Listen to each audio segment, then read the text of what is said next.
Bonjour à tous et bienvenue dans cette nouvelle vidéo du blog Parents débutants.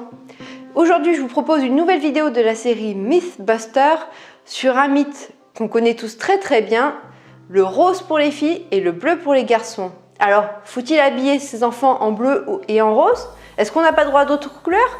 Et d'où ça vient tout ça après tout? C'est ce que je vais vous dire tout de suite.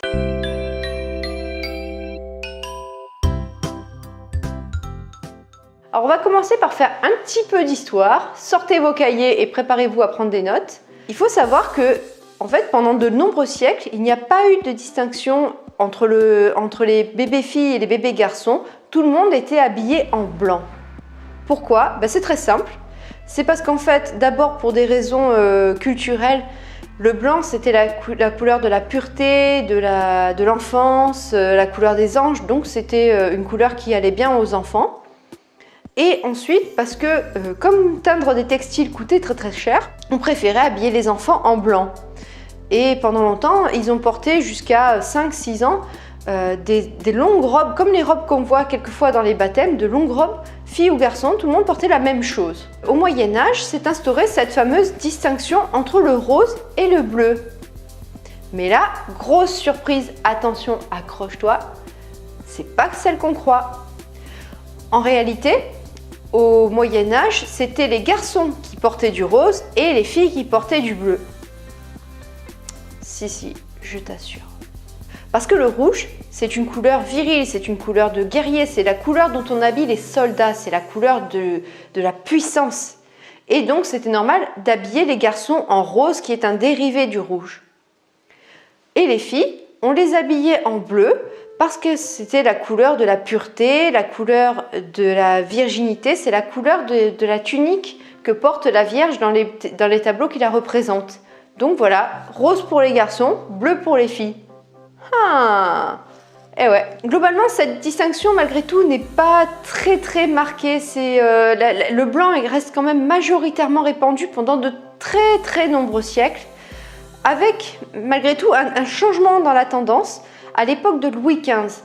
Parce qu'il faut savoir que Madame de Pompadour, qui était la favorite de Louis XV, est tombée raide dingue d'une nouvelle couleur qu'un artiste belge avait créée et qui était appliquée sur les porcelaines de la manufacture de Sèvres à l'époque. C'était un rose nouveau donc, et elle aimait tellement cette couleur-là qu'elle en a fait porter à toutes les petites filles de la cour. Et voilà, une nouvelle mode était faite, parce que vous savez très bien que ce qui était à la mode à la cour était à la mode partout. Donc voilà, on en arrive à la prédominance du rose pour les filles. Et du coup, l'inversion, les garçons se mettent plutôt à porter du bleu. Et en fait, la tendance commence vraiment un peu plus à s'installer en douceur dans les familles nobles de France. Au début du XXe siècle, dans les années 1920, on commence alors à offrir des trousseaux ou à constituer des trousseaux pour les bébés, en bleu pour des garçons et en rose pour les filles. Mais malgré tout, ça reste quand même une tendance assez minoritaire. C'est pas tout le monde qui y a accès parce que constituer des trousseaux, ça demande de l'argent. Enfin, ça reste quelque chose qui est réservé plutôt à la noblesse. Jusque dans les années 30, où là, la tendance se démocratise et où les catalogues publicitaires de l'époque commencent à représenter les bébés habillés en bleu ou en rose, donc à donner cette impulsion de séparer les enfants et de les identifier par une couleur. Tout ça nous amène finalement jusqu'aux années 60, où là, gros changement, paf, on décide de faire complètement différemment. D'abord parce que il y a une pression féministe qui veut qu'il y ait une égalité entre les filles et les garçons. Et d'autre part, parce qu'au niveau dans la mode, il y a une émergence de nouveaux créateurs qui aiment les couleurs et qui ont envie en fait de faire porter aux enfants tout un tas de couleurs, du jaune, du bleu, du vert, du rose, du rouge, du marron, du turquoise. Peu importe, l'essentiel c'est de varier les couleurs, de se faire plaisir et donc de sortir un peu de ce champ rose et bleu. Ça dure entre les années 60 et 1980 à peu près. Et attention, la magie des années 80 arrive.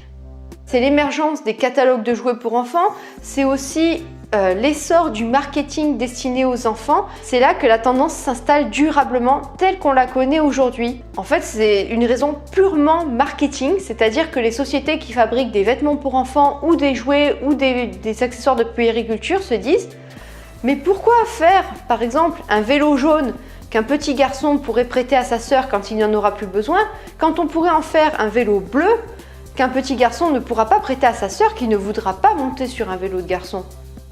Bah ouais, tant qu'à faire.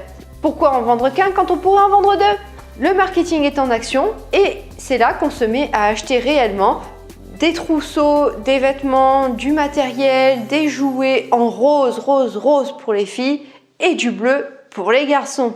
Voilà pour l'histoire, hein. Vous savez maintenant pourquoi cette distinction est en place. Après, la vraie question qui se pose, c'est et toi, qu'est-ce que tu veux faire? Est-ce que tu veux vraiment habiller ta fille en rose et ton garçon en bleu? Et si on décidait que tout ça n'a pas d'importance et que finalement, on s'en fout? Après tout, est-ce qu'un garçon a vraiment besoin de porter du bleu pour se sentir viril et avoir l'impression d'être un garçon? Est-ce qu'une fille a vraiment besoin de porter du rose pour se sentir féminine? À ton avis? Alors voilà mon conseil, faites ce que vous voulez. Éclatez-vous, les enfants sont petits, on peut vraiment se faire plaisir à les habiller en jaune, en vert, dans toutes les couleurs qui nous font plaisir, faire porter du rose, faire porter du bleu à des filles, à des garçons, peu importe. L'essentiel, c'est qu'ils profitent de la diversité des couleurs qui leur est proposée et qu'ils apprennent à grandir en étant bien dans leur peau sans avoir à répondre à un pseudo-carcan qui en fait est imposé simplement par des stratégies marketing. Et voilà, j'espère avoir éclairé votre lanterne sur la question du rose et du bleu.